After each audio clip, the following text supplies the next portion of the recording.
اینجا یکی از کوچه‌های فرعی خیابون معروف به حراج امام خمینی آمل. این ساختمون هم در 11 طبقه.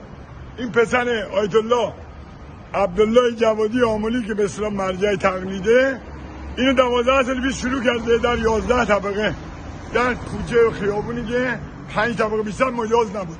این باعث بدعتی شده بدون جواز از شهرداری. آقای یوسفیان زمان نماینده بود، به شهردار گفت برو کجا؟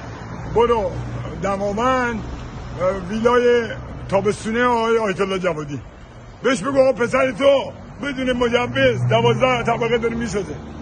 خلاص شهردار میره اونجا و بعد از یه مدتی این پامپو کردن میگه حضرت آیت الله پسر شما اومده توی خیاب کوچه‌ای که باید 5 طبقه بسازید 12 طبقه ساخته. اینا نگاه کنیم بشکنین 11 طبقه با اون بالا پندوس 12. من شهردارم، مردم حرفمو گوش نمیکنن، میگن آقا این چه 12 طبقه ما 5 طبقه. آقای جوادی بهش میگه برو گورتو گم کن، از جون بچه من چی میخوای؟ از جون ما چی میخوای؟ ها؟ آقای جوادی تو چیکار هستنی؟ چه وضعیه این؟ آقا همین باشه برگرد این نگاه کن. همین این نوتا برسا. ها؟ آقا این چه وضعیه؟ این بدعتو کی گذاشته؟ بعد 12 سال خونه مردمو. این خونه رو ببینید آقایون از مردم پول گرفته. خونه مردم نمیده.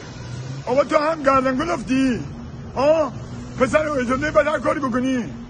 تو کی هستی محمد جوادی؟ ها؟ تو چی کاره هستنی؟ پول مردم